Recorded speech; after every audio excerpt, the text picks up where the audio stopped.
Selamat datang di podcast Jurnal CSR. Pada siang hari ini kedatangan tamu yang luar biasa, Bapak Basyori Saini, Managing Director dari Kodiak. Bagaimana kabarnya Pak Basyori? Alhamdulillah baik. Kabar baik ya.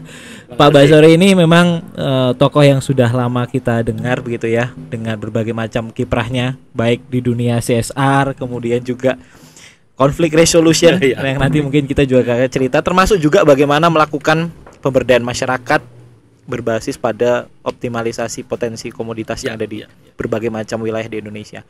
Kita tidak akan berbicara satu persatu, tapi mungkin nanti sambil mengalir mungkin bisa kita bahas begitu Pak. Ya, yang pertama mungkin Pak Bas, boleh cerita dulu Pak secara personal timbul ketertarikan di dunia CSR, kemudian tadi mediasi konflik sampai kepada pengembangan komoditas itu sebetulnya dari mana gitu Pak? Mungkin bisa diceritakan Pak Bas. Iya, jadi makasih banyak, alhamdulillah, syukurillah karena kita bisa jumpa di satu forum begini Mas Unggul. Dan saya pikir ini harus lebih banyak kita gaungkan gitu, kita bicarakan di mana-mana karena memang dunia CSR secara sendiri itu juga dinamikanya luar biasa di Indonesia ya, karena kita cukup terlambat untuk mengadopsi beberapa kebijakan global gitu yang terkait dengan CSR kita. Betul. Nah, kalau kapan saya terjun ke CSR ya sebenarnya ini serba tidak ideal gitu, tapi nggak apa-apa karena memang dulu saya lebih di lingkungan sebenarnya. Waktu masuk ke industri pertambangan pertama, posisi saya adalah di lingkungan saya, di Enviro. Nah, waktu itu perusahaan tempat saya gabung masih ada sampai sekarang, Indomuro Kencana namanya, di Kalimantan Tengah. Kita konflik dengan masyarakat setempat. Terus kemudian HR gitu, dia mencari-cari tuh profil karyawan mana nih yang bisa diajak untuk, karena waktu itu ada ide membuat departemen baru, departemen CSR. Waktu itu belum ada. Yang ada dulu Humas namanya. Tapi lebih kepada fungsi relation ya Pak ya. Relation dan security. Akhirnya ketemulah salah satunya saya gitu waktu itu, ditawari, "Mas, masuk ke departemen baru mau?" Ya, saya bilang, "Saya suka tantangan, tapi dengan catatan kalau nanti saya nggak kerasan, saya balik lagi ke Enviro." Nah, ternyata ketika saya gabung di departemen yang baru, saya nemu apa ya? Nemu nilai tambahnya gitu. Wah, asik ya kerja di sini ya. Membantu orang gitu, kemudian juga sekaligus dapat rezeki gitu. Akhirnya saya bilang, "Ya udahlah, bismillah saya di sini." gitu. Nah, sejak saat itu apa ya, mungkin juga di dalam hati saya sendiri ada semacam bakat alam kali ya, saya luwes gitu, saya mudah menyesuaikan diri gitu, komunikasinya juga bisa. Waktu itu di Kalimantan Tengah karena saya juga besar di situ, saya menguasai hampir 7 bahasa suku di Kalimantan Tengah. Itu modal utama. Jadi saya bisa masuk kemana-mana dan alhamdulillah konflik itu selesai. Nah, sejak saat itu saya udah nggak mau lagi pindah ke departemen lain. Udahlah, saya sini aja lah. Nah, akhirnya ketika saya udah banyak praktek untuk menangani konflik, saya ketemu dengan teman-teman di Pusat Mediasi Indonesia di UGM. Pak Arif.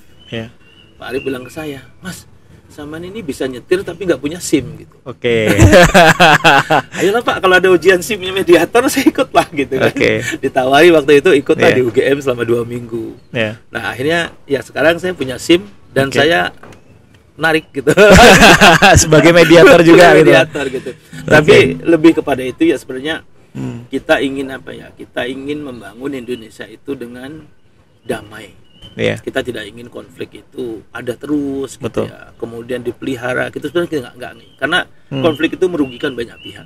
Tidak ada yang untung dari konflik. Ya kecuali orang-orang yang punya kepentingan tidak yang mendesain gitu. Karena sampai tahun 2022 di Gakum itu ada sekitar 7.000 konflik. Itu yang dilaporkan, Mas. Itu baik perusahaan dengan masyarakat. Ya perusahaan dengan perusahaan, perusahaan dengan masyarakat, masyarakat dengan masyarakat, masyarakat dengan pemerintah, perusahaan dengan pemerintah. Itu konfliknya ada. Dan hampir 40%-nya itu adalah konflik sumber daya alam. Kompetisi lahan, lingkungan, segala macam itu. Nah, jadi kalau apa ya, tidak banyak orang yang memikirkan untuk mengurangi konflik ini, maka ya nanti akan muncul banyak sekali konflik-konflik turunannya. Kan kita dengar sendiri di media massa kan bagaimana konflik tambang, bagaimana konflik perkebunan, contoh kemarin tahun lalu misalnya Morowali, gitu ya, di Halmahera, segala macam itu. Nah itu sebenarnya yang dilaporkan itu mungkin seperti 7 ribuan, tapi yang kalau tidak dilaporkan banyak sekali. Banyak sekali. Dan itu tidak produktif dalam konteks pembangunan kita, Pak? Sama sekali tidak produktif. Karena merugikan banyak pihak. Jadi apa ya? Saya pikir memang perlu dibahas terus gitu, dan kita naik kelas. Jangan hanya begini-begini terus gitu. Penanganannya jangan begini terus gitu. Karena memang harus ada solusi yang permanen yang bisa dipakai oleh para pihak untuk bisa hidup berdampingan. Kita nggak bisa nambah luas tanah. Betul. Sementara kepentingannya luar biasa. Betul. Ya perumahan, ya pertanian, ya tambang, ya infrastruktur apa segala macam. Nah ini mesti betul-betul bijak ya. Gitu. Jangan sampai nanti hutan kita tinggal cerita gitu, karena udah nggak ada lagi tempat gitu. Baik, menarik tadi yang sudah disampaikan Pak Bas begitu ya. Dari ketertarikannya memang dari tadi departemen yang kemudian ditempatkan, kemudian menikmati proses di sana dan seterusnya. Bicara konteks CSR Pak. Saya juga pengen tahu pendapat dari Pak Bassori melihat bagaimana sih sebetulnya perkembangan implementasi program Corporate Social Responsibility di Indonesia. Mengingat karakteristik industri di Indonesia ini juga beragam, kemudian juga masyarakatnya juga beragam, sangat multikultur dan seterusnya. Kalau Pak Bas melihat posisi kita saat ini pada track yang seperti apa begitu Pak dalam konteks perkembangan CSR gitu? Kalau data saya kurang ini ya. Tapi kalau dari sisi proses dan implementasi, saya bilang juga di Indonesia masih belum bagus-bagus banget. Di Indonesia itu CSR terbagi dalam beberapa sektor usaha. Yang sekarang agak rigid itu ada di sektor pertambangan. Karena mandatori Pak. Betul, mandatori. Sejak terbitnya Permen 18 tahun, Permen berapa itu? Yang tahun 2018, maka CSR menjadi kewajiban. Dan dia nempel di RKAB perusahaan. Nggak ada RIPPM, mereka nggak bisa untuk produksi.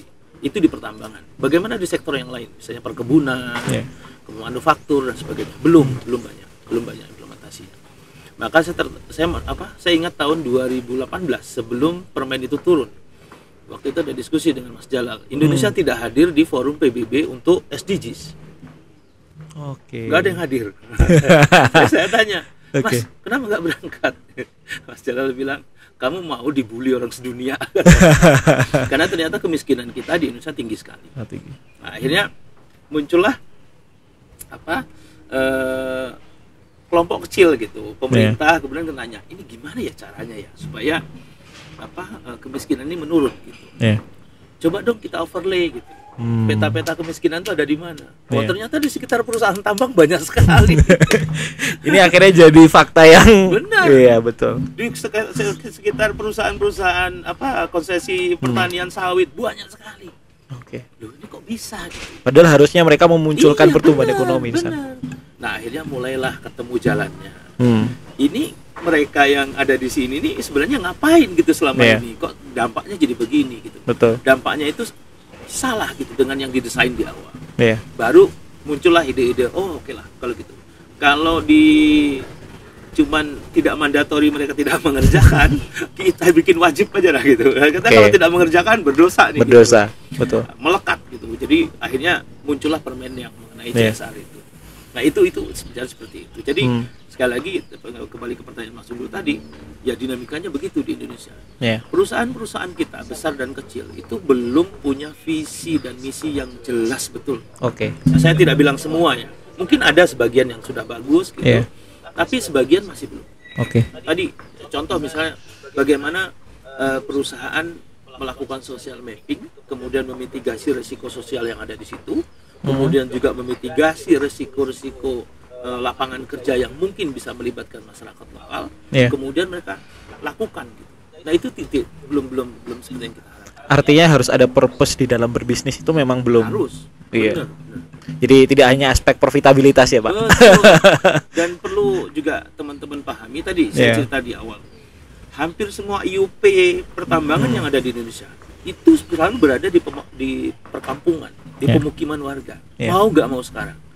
Tidak seperti 50 tahun yang lalu ketika ada IUP mungkin tempatnya di hutan belantara. Sekarang udah enggak lagi. Maka sangat aneh ketika ada perusahaan hadir kemudian dia tidak menghitung risiko sosial yang ada di sekitarnya. Dia tidak memitigasi gitu. sehingga yang muncul adalah konflik. Seperti itu. Dan konflik itu sangat menghambat ya proses baik di perusahaan maupun juga di masyarakat. Nah, selama perjalanan Pak Bas tadi ya Pak, resiko dan konflik seperti apa sih Pak yang sebetulnya sering kali muncul ya? Kalau kita bicara jenisnya ini apa saja begitu Pak? Yang mungkin bisa kita kelompokkan dalam kelompok yang besar gitu ya. Yang jadi di dunia mediasi, mediator konflik sumber daya alam itu tergolong baru. Oke. Tidak, awalnya dulu muncul konflik dunia usaha, mediator untuk dunia usaha, dunia usaha. Ada mediator untuk bidang kesehatan misalnya. Ada pasien konflik dengan rumah sakit malpraktek dan sebagainya. Nah, ketika konflik sumber daya alam ini meningkat, maka kemudian Pusat Mediasi Indonesia dan beberapa organisasi mediator itu akhirnya menyadari bahwa kita perlu mediator untuk konflik sumber daya alam. Sehingga dibuatlah, termasuk saya alumninya, mediator yang membahas khusus konflik mengenai sumber daya alam. Karena tadi ketika pertambangan, kemudian juga infrastruktur dan sebagainya yang memerlukan lahan, itu kalau tidak diawali dengan perencanaan proyek yang baik, maka munculnya adalah konflik. Kita tidak bisa menambah luas tanah, tapi kepentingan terhadap semakin banyak, ketersediaan tanah semakin banyak. Itu yang akhirnya memicu konflik. Hukum pasar lah. Supply demand-nya nggak seimbang. Supply demand-nya nggak seimbang. Nah, itu sebabnya akhir-akhir ini banyak muncul kebijakan mengenai win-win solution lah. Kalau Pak Presiden kita bilang, dia pernah bilang jangan sampai ada tersangka terkait dengan konflik sumber daya alam, konflik sosial dan sebagainya. Sehingga mau nggak mau dicarilah jalan tengah. Bagaimana warga yang karena proyek-proyek nasional dan sebagainya harus kehilangan lahan, tapi mereka punya pengganti. Betul. Untuk itu, akhirnya dia bisa mengurangi konflik. Larinya ke kampung tengah gitu, larinya ke perut gitu. Ketika ekonominya terganggu, kemudian mereka nggak punya jawaban, secara otomatis akan. Pasti begitu. Pasti begitu. Ya, lalu kemudian mungkin ini Pak, tingkat kesadaran perusahaan. Kami juga pengen tahu juga nih, kalau menurut pandangan Pak Bas sebetulnya seperti apa sih Pak awareness perusahaan untuk kemudian bisa melakukan mitigasi terhadap konflik tadi. Nah, sejauh ini apakah top management sudah punya awareness ya terkait hal itu gitu Pak dalam konteks berbisnis? Semakin banyak konflik akhirnya menyadarkan banyak pihak bahwa ini tidak bisa dibiarkan gitu. Artinya ya harus ada instrumen, harus ada kebijakan, harus ada praktek-praktek terbaik bagaimana perusahaan-perusahaan ini mengelola konflik. Karena kalau mereka tidak bisa mengelola konflik, maka mereka tidak dapat SLO, Social License to Operate. Betul. Nah, SLO-nya ini tadi yang kayak Mas Unggul tanya tadi, berinduknya adalah ke visi misi perusahaan. Nah, kalau mereka tidak punya kebijakan topnya, itu pasti yang dibawa akan tidak jelas arahnya mau kemana. Misalnya, ya saya bersyukur ya di Tambang sekarang udah rame lah teman-teman membuat RIPPM, rencana induk pengembangan dan pemberdayaan dan pengembangan masyarakat gitu. Bahkan di perusahaan-perusahaan lain yang energi juga begitu, migas dan sebagainya. Tetapi kita juga harus nanti kapan-kapan orang SDM dipanggil lah ya. Kita ajak podcast gitu. Kira-kira berapa sih yang comply sampai sekarang? Info tidak resmi yang saya dapat nggak nyampe 40%. Masih kecil sekali. Masih kecil sekali. Nah, ini memang keunikan tambang ya. Saya juga lama di tambang gitu. Saya paham. Tambang itu kan ciri khasnya 3. Padat modal, padat resiko, padat teknologi. Jadi mereka akan sulit ketika ada satu proses mediasi yang membuat status quo. Kalau di perkebunan kita bisa lakukan. Pak, konflik lahan, lahan ini jangan diganggu. Bisa. Tapi kalau di pertambangan nggak bisa. Karena dampaknya. Bukan pada perusahaan nggak bisa bekerja ya. Tapi kalau ada lahan bukaan tambang kemudian karena konflik, kemudian status quo, yang muncul adalah resiko lingkungan. Seperti apa Pak? Mungkin resiko. Tanah longsor, air asam tambang yang tidak dikelola dengan baik. Kemungkinan juga kalau hujan bisa overflow dan sebagainya. Jadi resiko itu yang tidak bisa dihindarkan. Betul. Maka ketika tambang harus dimediasi agak sulit karena praktek mediasi ini memerlukan waktu yang tidak sebentar. Dan bentuknya tidak boleh dipaksa, tidak seperti negosiasi. Kalau negosiasi kan kita, ayolah Pak, udahlah Pak, sepakat aja. Mediasi nggak bisa. saya jadi mediator gitu antara perusahaan tambang dengan masyarakat. Stand netral. Iya, stand netral.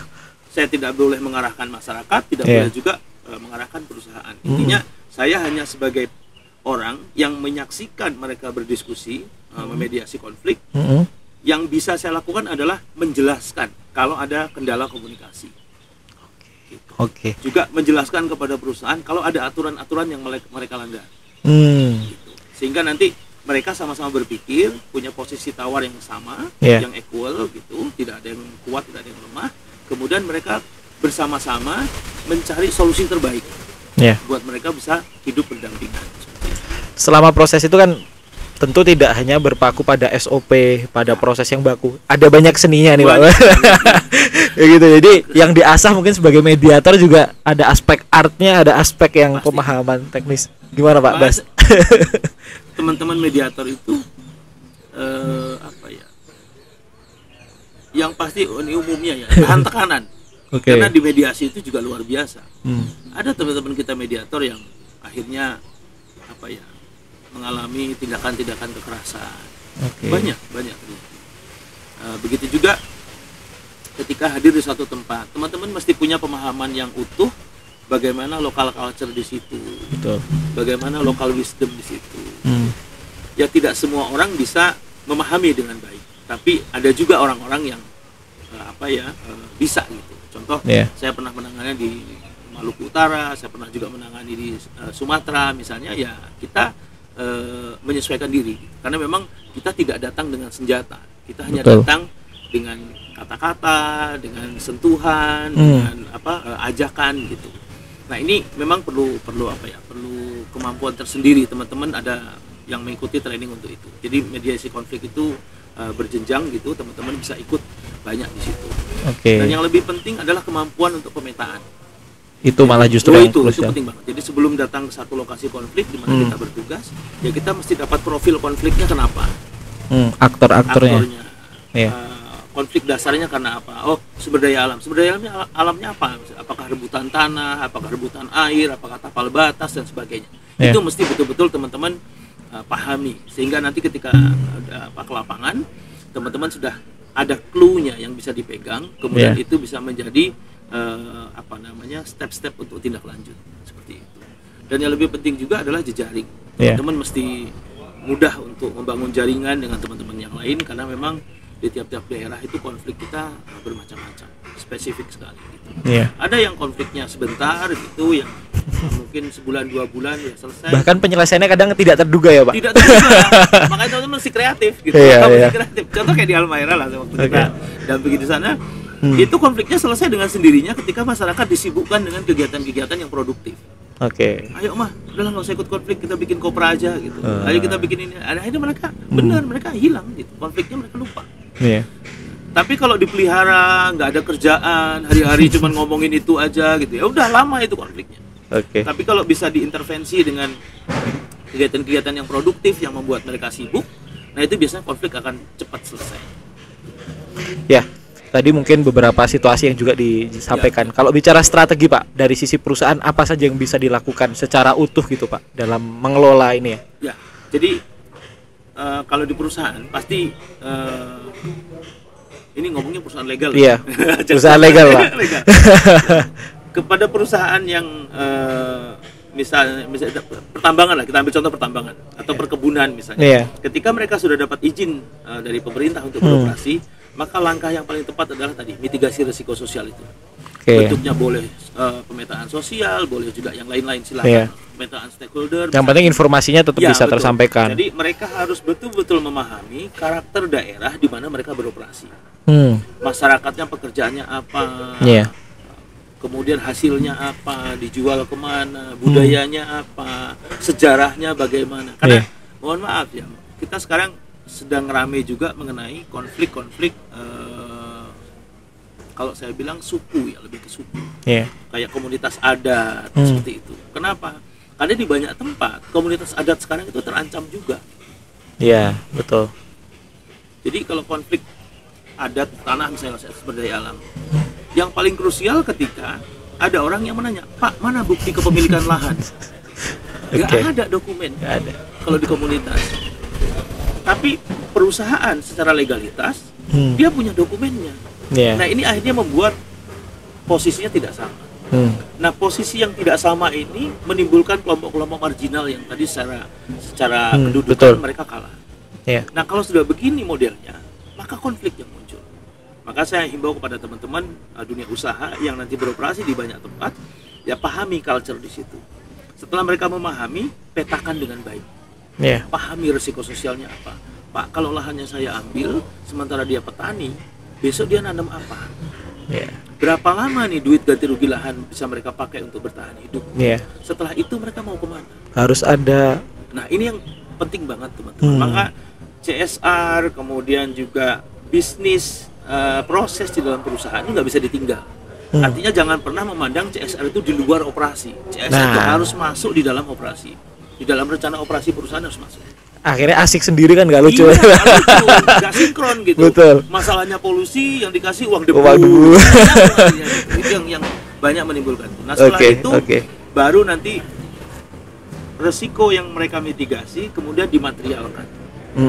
Apa sih yang harus saya lakukan gitu? Ya prioritasnya. Betul. Nanti akan muncul kan, misalnya kalau di perusahaan tambang misalnya masyarakat mengkhawatirkan mengenai dampak pertambangan misalnya.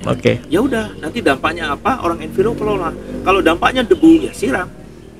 Kalau dampaknya misalnya kepada air, ya airnya diolah dengan baik sampai memenuhi baku mutu, baru ke perairan umum seperti itu. Kalau dampaknya berupa yang lain ya silahkan gitu, dimitigasi betul-betul dampaknya, kemudian diselesaikan secara grassroots. Jadi jangan sampai nanti masalahnya apa, penyelesaiannya apa.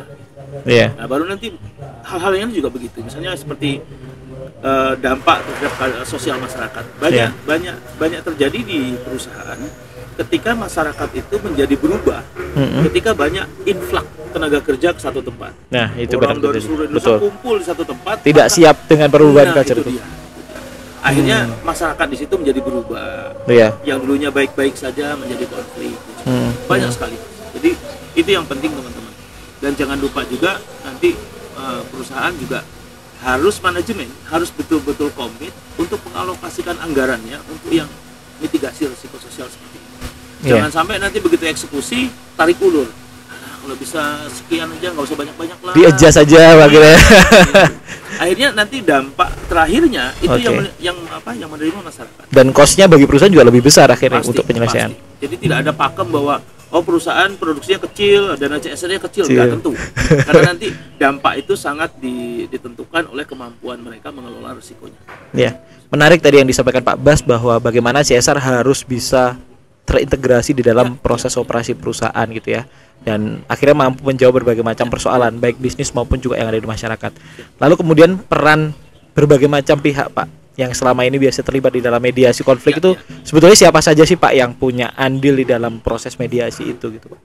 Kalau banyak sekali ya menurut saya. Jadi memang kalau kita berbicara rekayasa sosial misalnya. Social engineering ya. Mulai dari penggalangan, kemudian mulai dari pembatasan kebijakan sampai kepada penegakan, itu sebenarnya banyak sekali pihak-pihak yang terlibat. Maka tidak ada cara lain kecuali partnership. Misalnya konfliknya lahan, ya kita pasti akan melibatkan Kementerian LHK, Dinas Kehutanan gitu. Stakeholder terkait melibatkan perusahaannya juga, melibatkan pemerintah setempat juga gitu. Kemudian melibatkan masyarakat, banyak sekali lah gitu. Nah, bagaimana mereka terlibat? Nanti konfliknya dibikin profilnya. Ketika sudah dibikin profilnya dan ketahuan ya kayak fishbone analysis lah. Oh ini ada konflik lahan gitu, kita tarik ke belakang. Kapan terjadi konfliknya, siapa yang terlibat dan sebagainya. Sehingga ketika nanti kita menyusun strategi mediasinya, itu tidak melupakan pihak-pihak yang memang berperan dalam pencapaian win-win solution. Jadi ya bagaimana kita menentukan ya tadi dari analisis konfliknya itu.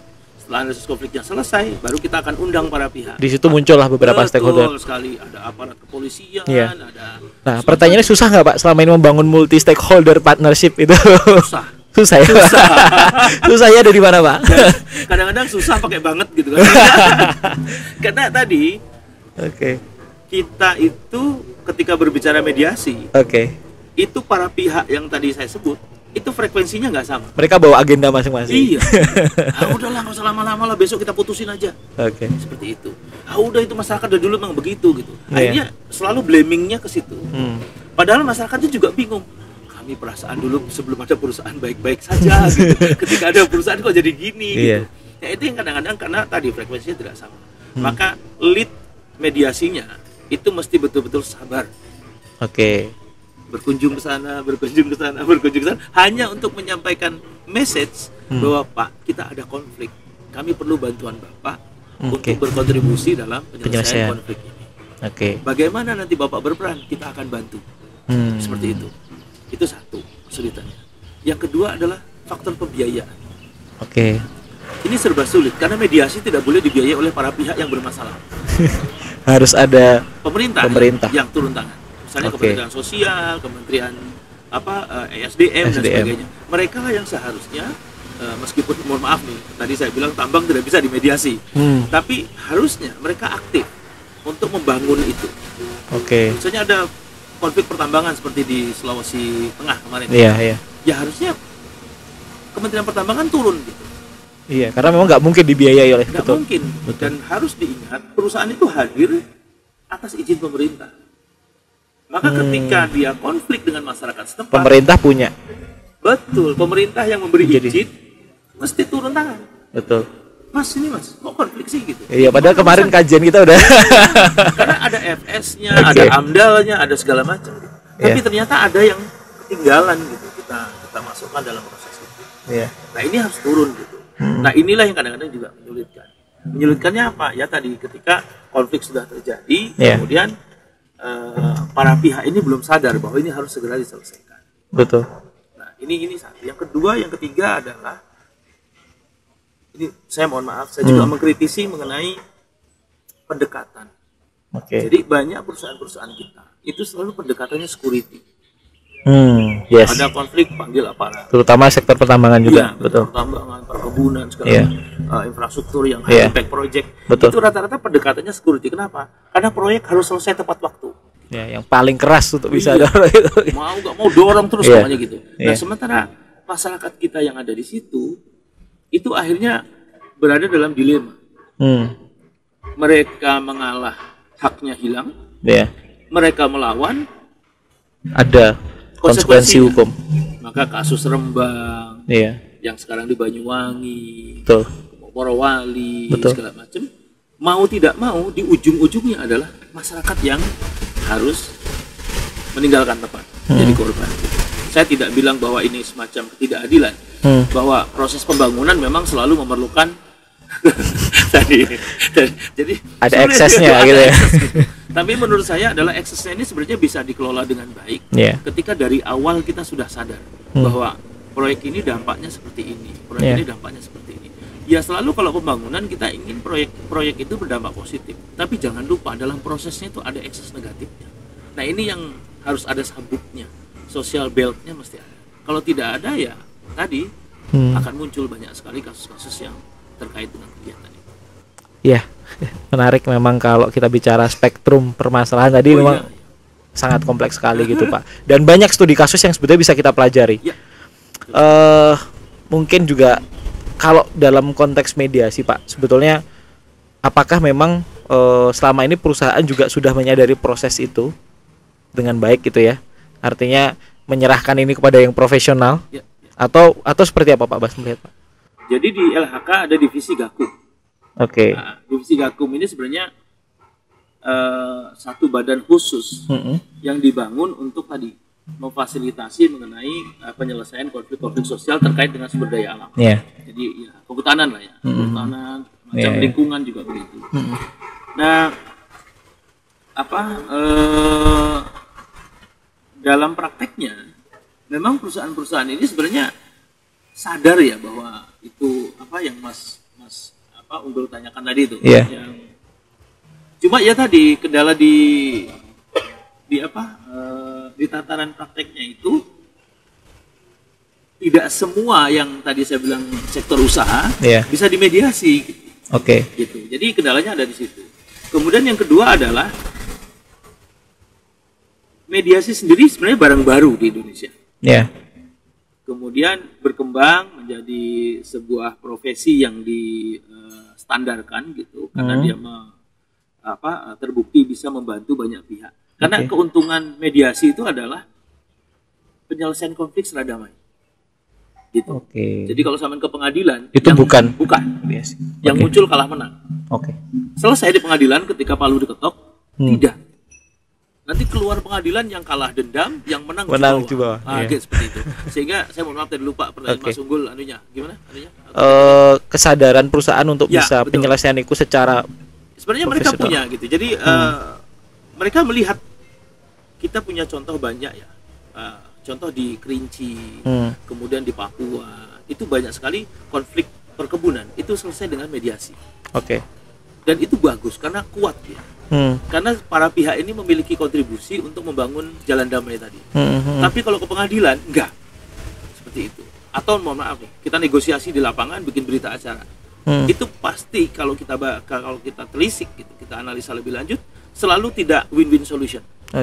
Selalu ada yang merasa dikalahkan, ada yang merasa kalah dan sebagainya. Nah seperti itu. Nah jadi sebenarnya saya lebih dalam konteks konstruktif penyelesaian konflik itu seharusnya lembaga-lembaga yang menaungi itu memiliki badan itu. Contoh SDM misalnya, seharusnya mereka punya badan khusus untuk proses mediasi.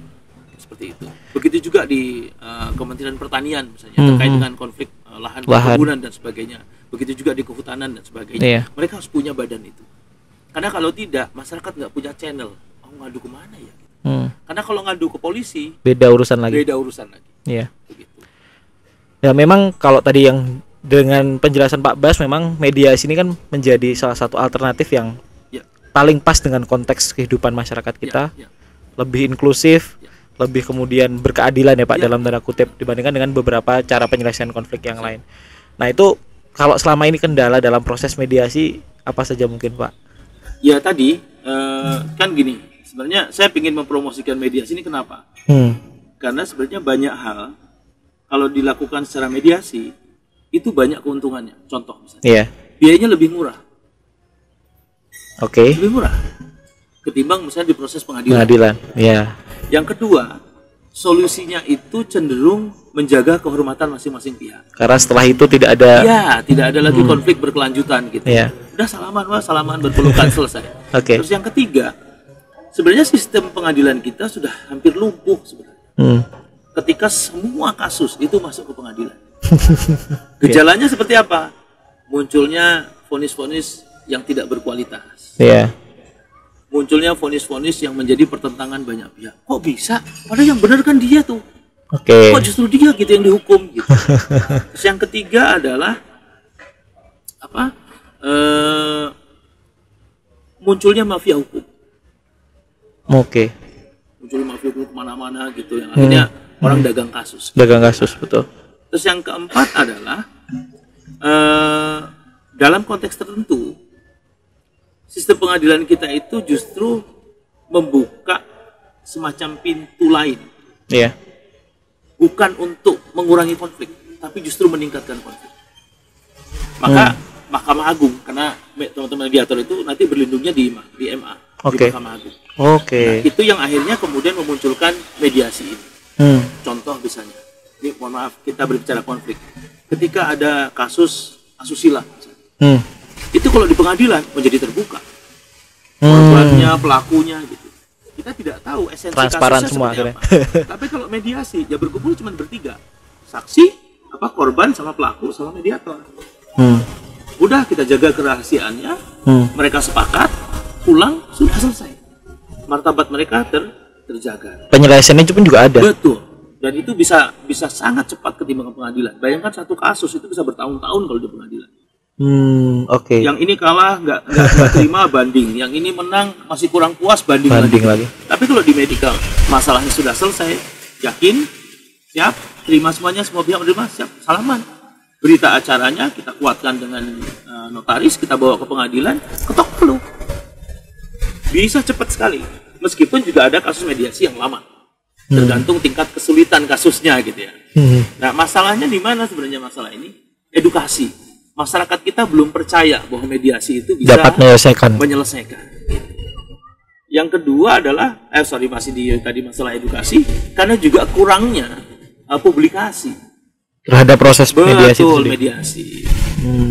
Oke. Nah, MA sudah menginisiasi bahwa hakim, jaksa, penuntut itu juga bisa menjadi mediator. Padahal sebetulnya banyak sekali sukses story ya Pak yang dilakukan. Banyak sekali. Jadi daripada nanti misalnya gini, ketika ada orang bermasalah, ada konflik, kita bisa bicara, Bu, bagusnya ini dimediasi aja, nggak usah ke pengadilan. Kenapa? Karena ini kalau dilakukan proses hukum akan lama sekali, memanggil para saksi, memanggil apa segala macam, yang itu juga perlu biaya. Tapi kalau Bapak Ibu setuju ini kita mediasi, kita tidak perlu berperkara di meja hijau. Kita cukup selesaikan di tempat lain, nanti kita atur waktu dan caranya. Selesai. Bisa dilakukan seperti itu. Dan teman-teman mediator yang sudah bersertifikat juga bisa buka praktek seperti pengacara. Buka praktek mandiri, Pak? Iya, betul. Oke. Betul. Boleh. Saya punya itu. Certified ya. Iya. Jadi kalau saya mau buka praktek bisa, tapi saya tidak, karena saya meniatkan profesi saya untuk membantu saja lah. Gitu. Saya tidak mau ini. Tapi ya tetap saya bilang ke teman-teman, insya Allah saya siap bantu. Gitu. Kalau ada konflik, ya mari kita selesaikan. Karena mendamaikan konflik itu salah satu ibadah juga gitu. Betul. Mendamaikan orang yang bermasalah, berkonflik itu adalah yang dianjurkan juga di agama Islam. Ya, saya senang gitu kalau bisa bantu.